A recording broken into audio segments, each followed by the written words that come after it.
Salam sehat, salam mujizat, salam sejahtera, shalom. Puji Tuhan. Luar biasa kita boleh ada di sini dan punya kesempatan untuk mendengarkan firman Tuhan. Karena hidup ini adalah kesempatan. Puji Tuhan.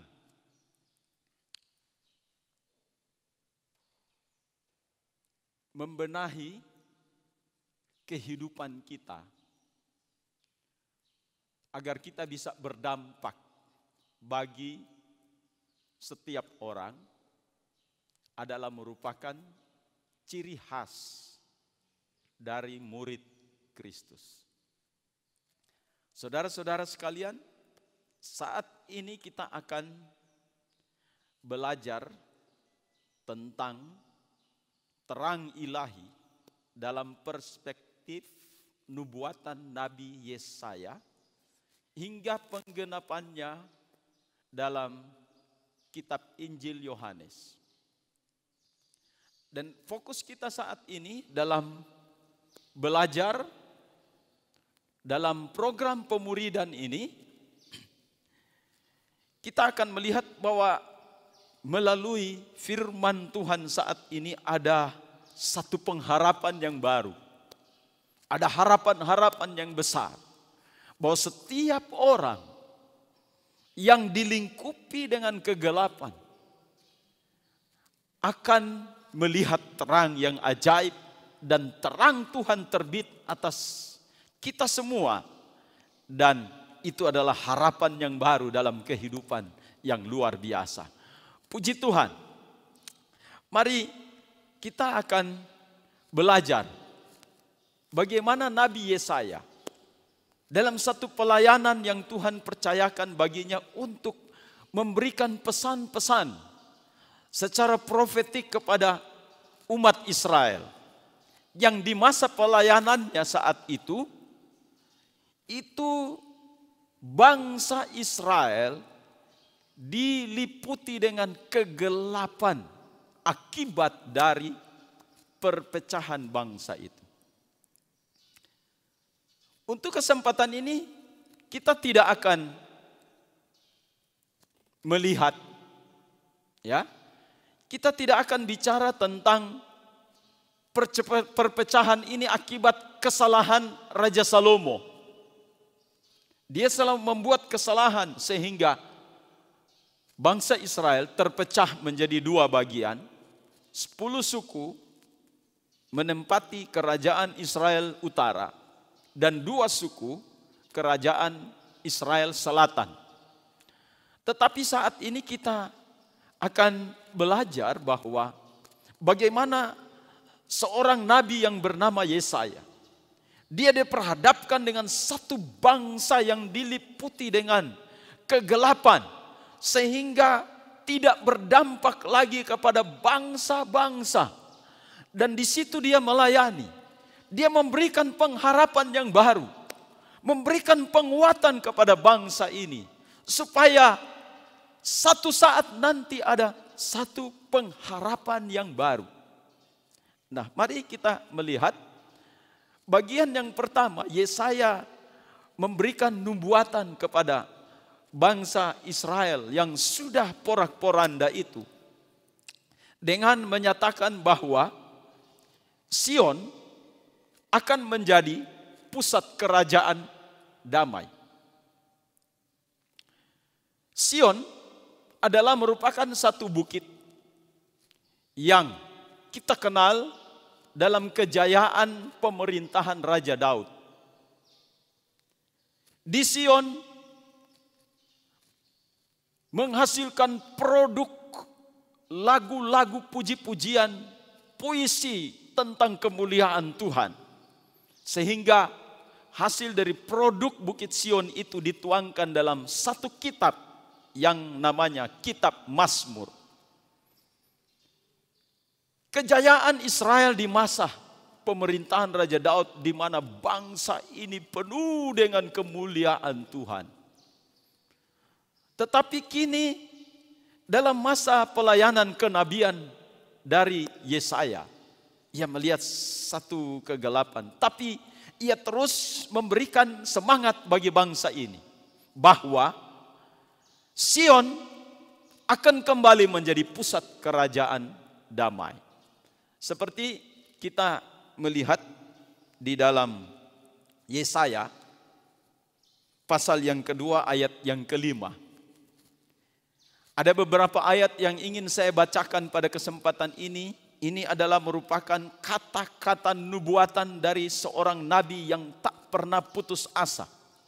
Ia melihat satu gambaran yang jelas untuk masa depan dan pencerahan bagi dirinya. Yesaya 2 ayat 5 berkata begini, "Hai kaum keturunan Yakub, mari kita berjalan di dalam terang Tuhan." Bagi bangsa yang diliputi dengan kegelapan, ini merupakan kalimat yang sangat berat untuk diterima dalam hati nurani. Tetapi ia memberikan semangat yang baru untuk bangkit dari keterpurukan itu. Sedangkan kalau kita melihat juga di dalam pasal 9 ayat 1, dan sebentar juga akan saya membacakannya ayat yang berikutnya. Di situ disebut demikian. Bangsa yang berjalan di dalam kegelapan telah melihat terang yang besar. Mereka yang diam di negeri kekelaman, atasnya terang telah bersinar.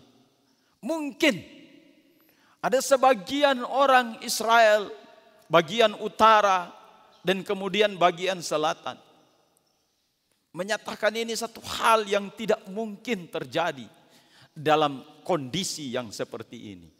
Tetapi ia terus mengingatkan, bahkan kalau kita membaca ayat 5 dalam pasal 9 ini, kita akan temukan satu nubuatan yang luar biasa.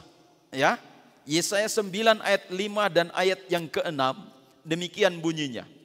Sebab seorang anak telah lahir untuk kita, seorang putra telah diberikan untuk kita. Lambang pemerintahan ada di atas bahunya, dan namanya disebutkan orang penasehat ajaib, Allah yang perkasa, Bapa yang kekal, Raja damai.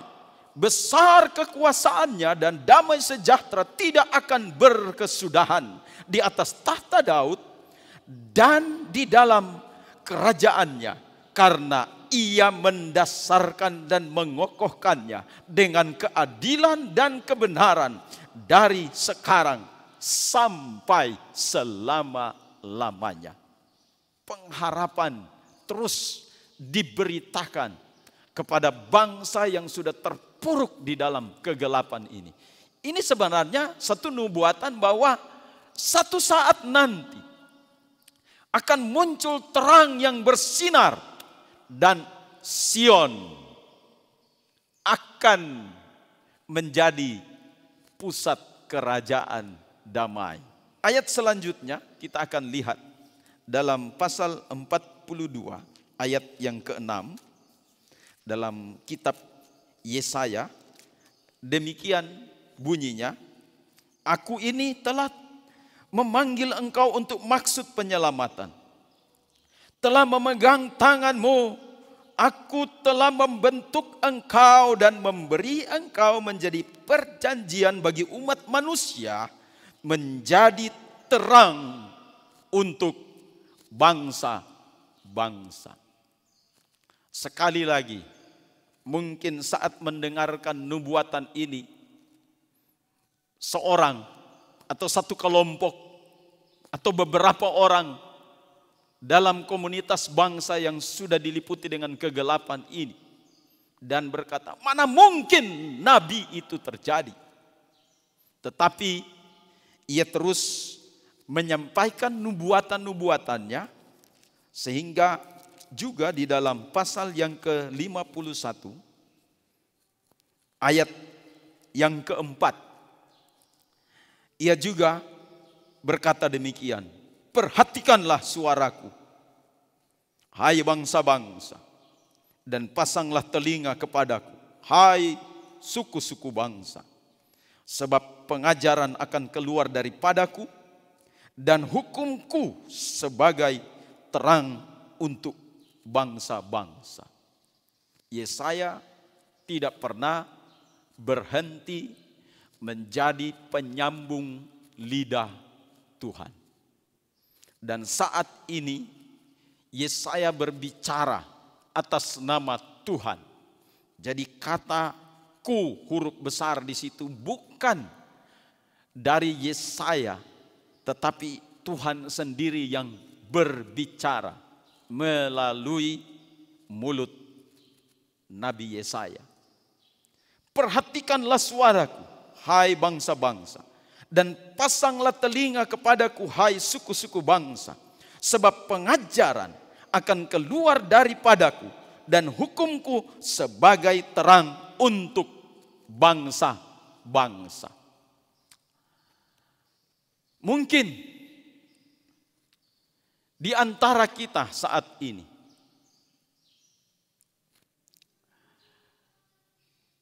mengalami keadaan yang sama dengan bangsa Israel yang sudah tidak memiliki pengharapan lagi. Ketika firman disampaikan, dikumandangkan, ketika kata-kata pengharapan disampaikan kepada umat, mungkin engkau berkata, tidak mungkin. Saya sudah berada dalam situasi yang seperti ini. Saya sudah terpuruk, tidak mungkin akan dibalik lagi. Sudah begini keadaan saya, sudah di dalam satu kegelapan. Ya, sudah dalam keadaan yang sangat terpuruk. Sehingga seolah-olah kita tidak bisa keluar dari kerangkeng iblis. Seolah-olah kita tidak bisa keluar dari penjara kegelapan. Dan kita terus dicengkram oleh kuasa kegelapan. Sehingga kita tidak bisa melihat terang yang ajaib. Tetapi hari ini, dalam penerapan kehidupan kita sehari-hari, ya, kalau di dalam kisah sejarah bangsa Israel mengalami keterpurukan seperti itu, ini juga bisa terjadi di dalam kehidupan kita. Ada tuduhan, engkau tidak bisa keluar dari situ.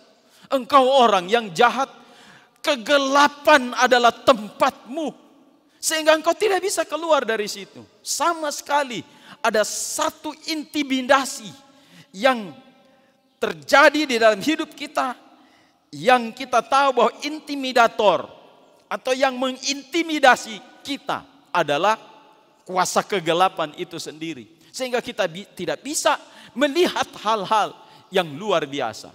Tetapi hari ini saya mau mengatakan bahwa kita semua bisa menjadi pusat kerajaan damai. Dalam topik khotbah hari ini, terang dunia, kita bisa menjadi terang dunia. Memang kita harus menjalani satu proses yang begitu panjang untuk sampai pada tempat itu. Tapi yang saya mau katakan hari ini, pintu terang bisa terbuka bagi saudara, bagi siapa saja. Sejahat apapun saudara-saudara, sejahat bagaimanapun saudara, dan pikiran itu sudah mengunci otak dan mindset kita, bahwa kita tidak bisa lagi keluar dari situ. Tapi hari ini saya mau berkata kepada saudara, memberikan suara kenabian bagi saudara, bahwa Tuhan pasti sanggup membuat engkau keluar dari tempat kegelapan menuju kepada terang yang ajaib itu. Inilah satu pengharapan. Dan kemudian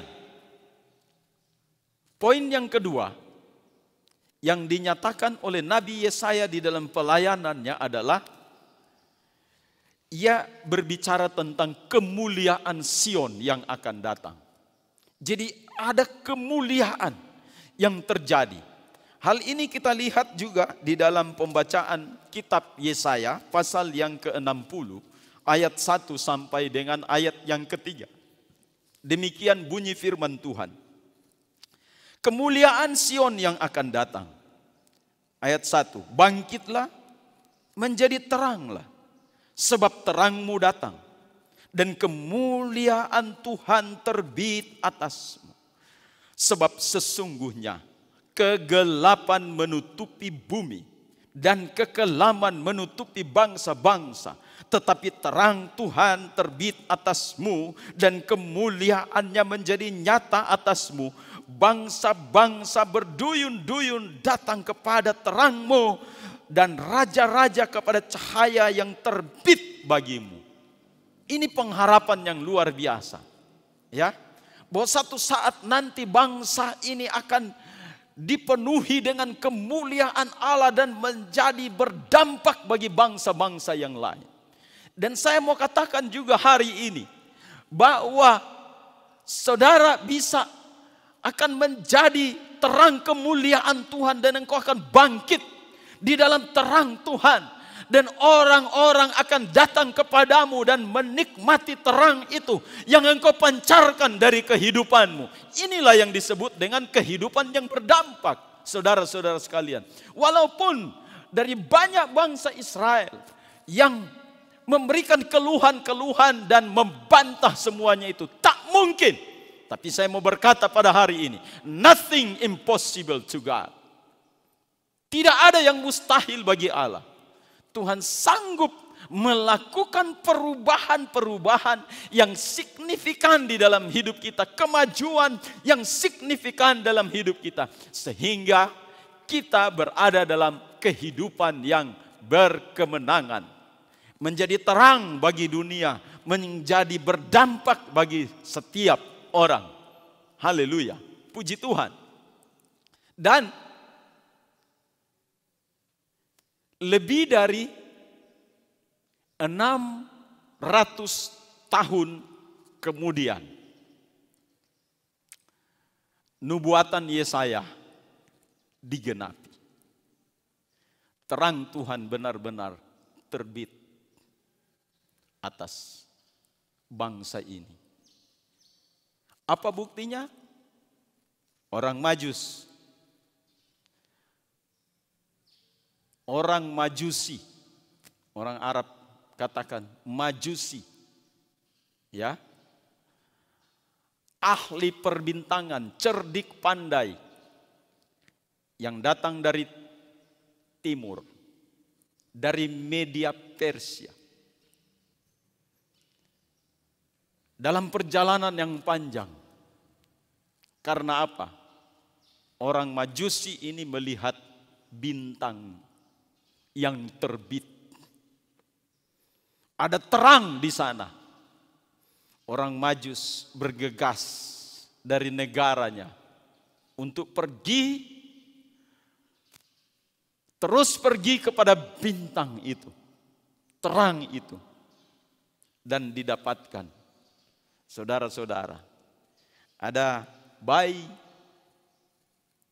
yang kecil yang memancarkan kemuliaan Tuhan.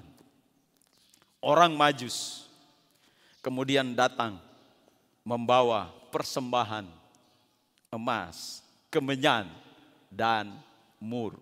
Haleluya. Terang Tuhan telah terbit. Lebih 600 tahun kemudian. Luar biasa. Para astrolog, ahli perbintangan, ya, ilmu falak, telah mendapatkan berkat yang besar, berkat yang luar biasa. Dia datang dari jauh untuk datang menyembah kepada sang terang itu. Lihat baik-baik.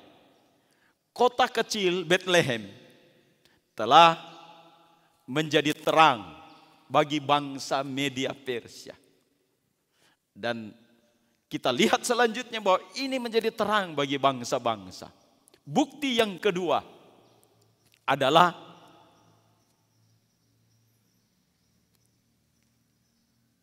para gembala di padang Efrata. Ini gembala-gembala pengetahuannya di bawah rata-rata. Bukan seperti ahli-ahli kitab, ahli Taurat di masa itu. Ya. mereka pemahaman teologianya di bawah rata-rata. Tapi justru Tuhan berkunjung kepada mereka melalui malaikat sorga. Ada pasukan malaikat sorga untuk menggenapi nubuatan Yesaya lebih dari 600 tahun yang lalu. Tampil di depan para gembala pada malam itu di padang Efrata. Kemudian malaikat itu karena melihat gelagat dari para gembala ini merasa ketakutan. Dan malaikat berkata, jangan takut. Ada kabar gembira bagimu. Ada kabar baik bagimu. Ya. Kemudian disebut di dalam Injil Lukas pasal 2 ayat yang ke-11 berkata, Ki hayom yulat lahem Mosia aser huwa hamasya haadon beir David. Hari ini telah lahir bagimu juru selamat. Dialah Mesias, dialah Kristus Tuhan di kota Daud. Ini satu pengharapan yang baru.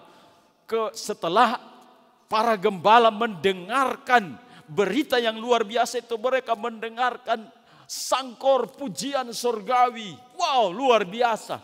Ini satu keadaan yang sudah dinanti-nantikan ratusan tahun, di mana sebelumnya bangsa Israel mengalami keterpurukan. Ya, tahun 721 Israel Utara karena keterpurukannya diserang oleh Asyur dan ditawan ke Asyur. Tahun 606 Nebukadnezar datang ke tanah Yudea dan menyerang Yehuda, membawa semua tawanan, dan ada beberapa rombongan-rombongan dibawa ke Babilonia menjadi tawanan di sana. Itu yang terjadi dari lebih 600 tahun yang lalu.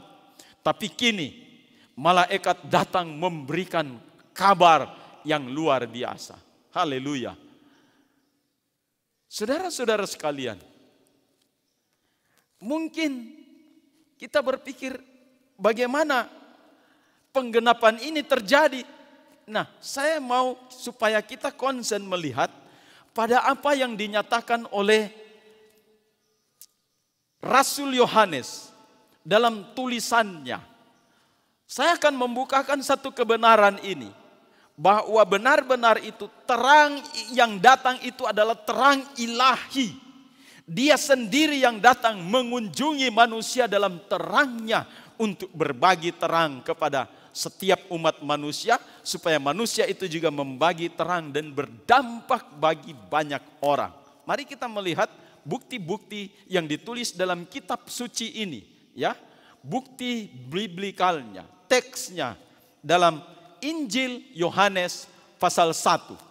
Saya ingin kita lihat dulu ayat yang pertama. Ya, di situ disebut Yohanes 1 ayat 1, pada mulanya firman, firman itu bersama-sama dengan Allah, dan firman itu adalah Allah. Mari kita lihat Mazmur 119 ayat 105. Ini pelajaran pemuridan minggu yang lalu, yang menyatakan bahwa firman-Mu adalah pelita bagi kakiku dan terang bagi jalanku. Firman itu adalah Allah. Pada mulanya firman. Yohanes 1 ayat 1. Dan firman itu bersama-sama dengan Allah. Dan firman itu adalah Allah. Ayat yang kedua. Kemudian dikatakan ia pada mulanya bersama-sama dengan Allah. Jadi kita lihat firman itu adalah Allah. Dan secara dalam ayat yang ketiga, untuk meneguhkan lagi siapa sang firman, siapa yang sang Allah itu, yang sudah dinyatakan dalam Kejadian 1 ayat 1, ya ayat 3 berkata, segala sesuatu dijadikan oleh Dia, dan tanpa Dia tak ada suatu pun yang telah jadi dari segala yang telah dijadikan. Artinya begini, firman, dia Allah, dia juga pencipta yang disebut dalam Kejadian 1 ayat 1. Saudara sekalian, dan ayat yang keempat, inilah ya, ada unsur terangnya di situ. Berkata begini, di dalam dia ada hidup, dan hidup itu adalah terang manusia. Haleluya. Kemudian ayat yang kelima berkata, ya, terang itu bercahaya di dalam kegelapan, dan kegelapan itu tidak menguasainya. Ini yang saya bilang, tidak ada yang mustahil bagi Allah. Haleluya. Tidak ada yang mustahil bagi Allah. Kalimat ini pernah dicetuskan oleh Maria. Nah, bukti yang ketiga bahwa terang itu sudah datang pada Maria dan Yusuf. Ya. Kalau tadi saya sudah katakan orang Majus, ada juga para gembala, dan yang ketiga adalah Maria dan Yusuf. Maria terkejut ketika ada kunjungan malaikat Gabriel datang kepadanya dan menyatakan, engkau akan mengandung anak kudus. Ya. Dia terkejut. Mana mungkin itu bisa terjadi? Aku belum menikah. Tidak bisa terjadi. Pikiran biologis dari Maria berjalan bahwa seseorang yang melahirkan anak pasti ada benih dari laki-laki. Dan dia katakan memang secara terus terang, secara biologis, aku belum menikah. Tapi dengar baik, malaikat itu berkata, anak yang ada di dalam kandunganmu itu dikandung oleh Roh Kudus. Itu sebabnya dalam sejarah kekristenan, setiap bulan Desember, orang Kristen merayakan kelahiran Yesus dengan kalimat yang tercetus secara tradisi yang telah terucap di mulut bahwa di masa yang lampau ada seorang anak yang telah lahir dari perawan Maria. Kenapa dibilang lahir dari perawan Maria? Karena tidak ada sentuhan dengan laki-laki. Kenapa? Karena anak yang dikandung pada kandungan Maria itu adalah dari Roh Kudus, dari Allah. Ini anak ilahi, ini Allah sendiri yang menjadi sama dengan manusia. Saudara-saudara sekalian, ini memiliki makna yang sangat besar. Tapi walaupun Maria dikejutkan dengan satu transformasi pemikiran dari yang secara biologis kepada yang spiritual, ya, tetapi ada kalimat yang terucap dari mulut Maria. Ia berkata, biarlah hal itu terjadi, karena tidak ada yang mustahil bagi Allah. Haleluya. Ini harus menjadi penyemangat kita dalam harapan untuk menjadi terang. Saya kembali lagi, banyak orang mengeluh tidak mungkin. Di lockdown, dikunci oleh iblis di dalam penjara kegelapan, dan dituduh oleh iblis, kau tidak bisa lagi berdampak. Hidupmu sudah begini, sudah hancur lebur, sudah tidak bisa lagi. Tapi saya mau berkata pada hari ini, nothing impossible to God. Tidak ada yang mustahil bagi Tuhan. Yesus sanggup mengubah hidup kita untuk menjadi terang dan kita berdampak bagi banyak orang. Memang untuk menjadi terang itu ada tantangan. Kalau kita mau jadi terang, selalu ada kegelapan yang akan mencengkeram kita. Seperti yang kita lihat ya di dalam Yohanes, Injil Yohanes pasal 3 ayat 19 sampai dengan ayat yang ke-21 dinyatakan begini. Ini adalah terang dan gelap yang ada di sini. Yohanes 3 ayat 19. Dan inilah hukuman itu. Terang telah datang ke dalam dunia. Tetapi manusia lebih menyukai kegelapan daripada terang. Sebab perbuatan-perbuatan mereka jahat. Sebab barang siapa berbuat jahat membenci terang dan tidak datang kepada terang itu supaya perbuatan-perbuatannya yang jahat itu tidak nampak. 21. Tetapi barang siapa melakukan yang benar, ia datang kepada terang supaya menjadi nyata bahwa perbuatan-perbuatannya dilakukan dalam Allah. Artinya bahwa mau terjadi transformasi terang dalam hidup kita, atau kita terkunci, terlockdown di dalam penjara kegelapan, itu tergantung bagaimana kita membuka hati. Bagaimana kita membuka hati?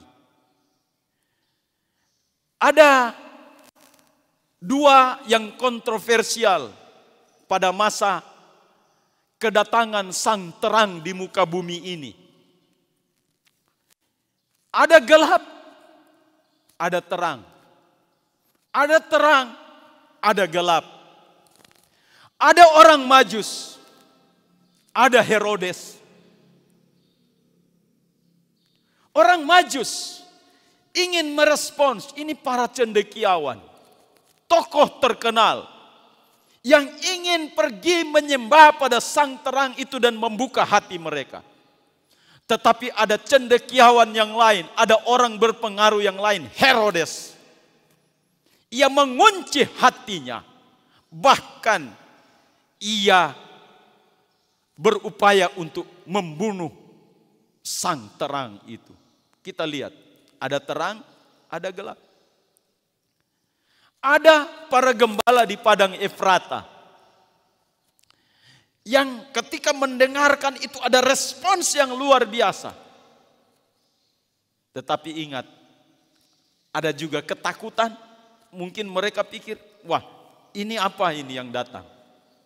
Tetapi saudara-saudara sekalian, juga sisi gelapnya ada para ahli-ahli kitab yang hanya bisa menunjukkan tempat kelahiran Yesus di kota Daud di Bethlehem untuk membantu rencana jahat dari Herodes. Tetapi para ahli-ahli kitab ini tidak terlibat di dalam hal menyembah sang terang itu. Itulah kegelapan. Ada Maria, kemudian juga ada Yusuf. Yusuf hampir tergoda dengan, ya, kalau saya katakan bahwa Yusuf, Maria, mereka adalah gambar dari bagaimana mereka merespons terang itu. Dan ada sisi gelapnya yaitu tradisi. Kenapa? Maria berkata, aku belum bersuami, mana mungkin aku bisa mengandung dan melahirkan anak.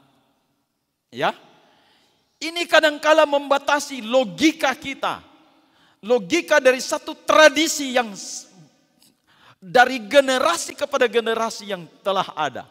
Yusuf lebih lagi dikatakan dalam kitab Injil, dalam Injil yang awal-awal itu, Yusuf dengan diam-diam hendak menceraikan Maria. Padahal mereka sudah bertunangan. Kenapa? Wah, Maria hamil. Tetapi dengar baik, Tuhan mau klarifikasi semua persoalan ini dengan kunjungan malaikat pada malam hari dalam mimpi Yusuf. Dan kemudian Yusuf telah mengalami transformasi terang di dalam hidupnya. Karena malaikat berkata, dengar baik Yusuf, bahwa anak yang ada di dalam kandungan Maria itu dikandung oleh Roh Kudus. Itu bayi ilahi yang ada di dalam kandungannya. Bersyukur. Dan Yusuf mendapatkan pencerahan. Jadi ada terang di situ, ada pencerahan di situ. Kemudian Yesus lahir, Yusuf Maria dengan sukacita membesarkan anak ilahi ini. Saudara-saudara sekalian. Jadi kita melihat memang ada terang, ada kegelapan. Tapi tergantung bagaimana hati kita terbuka untuk terang yang masuk dalam hidup kita. Tapi kalau hati kita dikunci oleh kuasa kegelapan, hari ini saya mau berkata, dalam nama Tuhan Yesus Kristus, kunci belenggu-belenggu dari iblis raja kegelapan itu terbuka, supaya engkau melihat terang dan engkau membuka hatimu, supaya terang itu bercahaya di dalam kehidupanmu dan engkau menjadi berdampak bagi banyak orang. Tahukah kita bahwa kalau iblis sudah lockdown,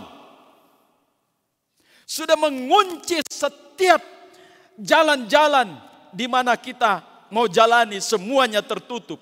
Itu berarti kita mengalami satu masa-masa kemalangan, tidak ada harapan.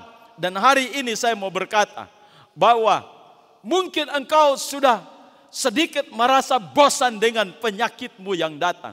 Seolah-olah tidak ada pengharapan. Ada sesuatu yang mengunci dalam pikiran kita, mungkin dalam secara logis, secara biologis. Engkau mengatakan bahwa aku tidak bisa disembuhkan lagi dari penyakit itu. Aku tidak bisa lagi berubah secara psikologis. Kelakuanku apapun itu tidak bisa lagi berubah. Hari ini saya mau berkata, dalam nama Yesus Kristus, terang Tuhan terbit atasmu.